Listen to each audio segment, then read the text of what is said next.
Hello, friends. I have a question for you. Do you know what happens when a drop of sunbeam meets a happy sigh? You get Gloopy. And Gloopy wasn't just any old puddle. No, Gloopy was a puddle of melted golden butter, and they were the most optimistic globule in the entire universe. Gloopy lived a very happy life on a single noodle strand, deep within the great Rainbow Spaghetti Nebula. It was a wonderful place. The only trouble was, whenever Gloopy felt sad or worried, they would melt just a little bit faster. And when you're a puddle of butter, melting is a very, very serious threat.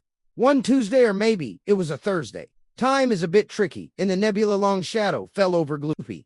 But this wasn't just any shadow. It was the shadow of Chrono-Snail. Chrono-Snail was a gigantic snail, and his shell was an amazing masterpiece of worry gears and polished brass clocks. He was known throughout the galaxy as the slowest, but most reliable, time-traveling delivery service. Tick-tock, PST.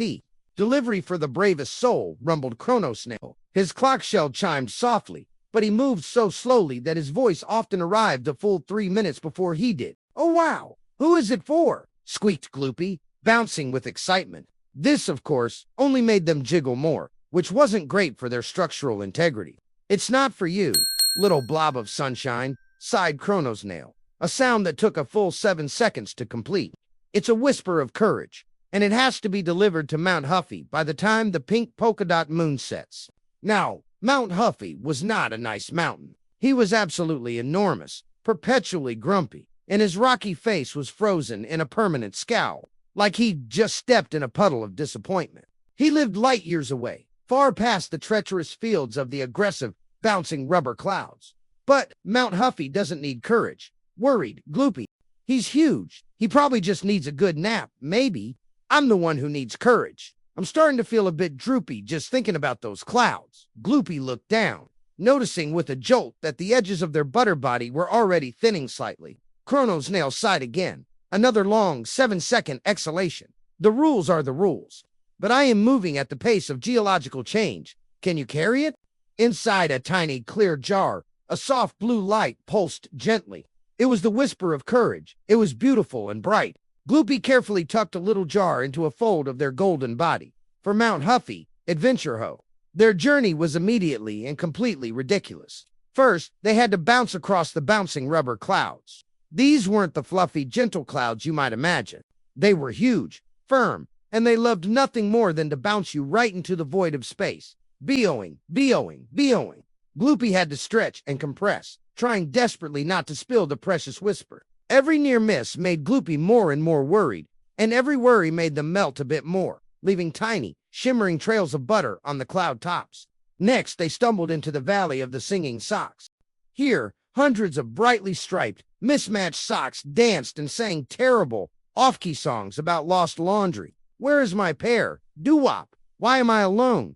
Shabam. The noise was so incredibly stressful that Gloopy wobbled dangerously, on the verge of collapsing into a liquid mess. I can't do this. I'm too soft. I'm going to be butter soup before I get halfway, Gloopy whispered, and the blue orb of courage in their pocket dimmed for a moment. But then Gloopy remembered their destination.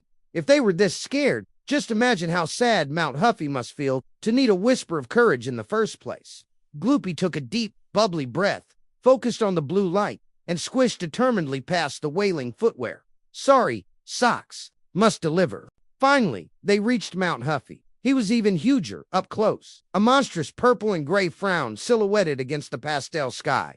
Go away, boomed Mount Huffy. The sound shook Gloopy until they were nearly flat, a thin, buttery pancake on the ground. Wait, I have something for you, Gloopy cried, scrambling up a jagged, rocky ledge. They held out the jar, their tiny bodies shimmering with the effort. Mount Huffy glared down with eyes like cold, black obsidian. Courage! I don't need courage. I'm a mountain. I'm tough.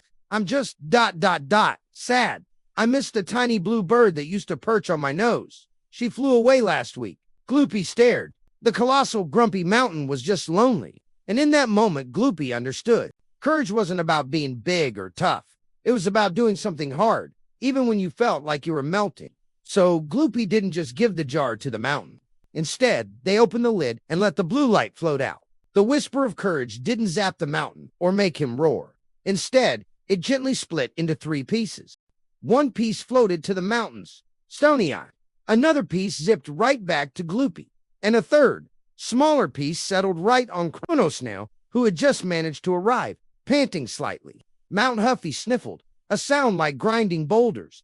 And then, slowly, very slowly, the corners of his rocky mouth turned up into a tiny, rumbling smile. As he smiled, millions of tiny, colorful rainbow sprinkles rained down from his summit, covering the entire nebula in a shower of pure joy.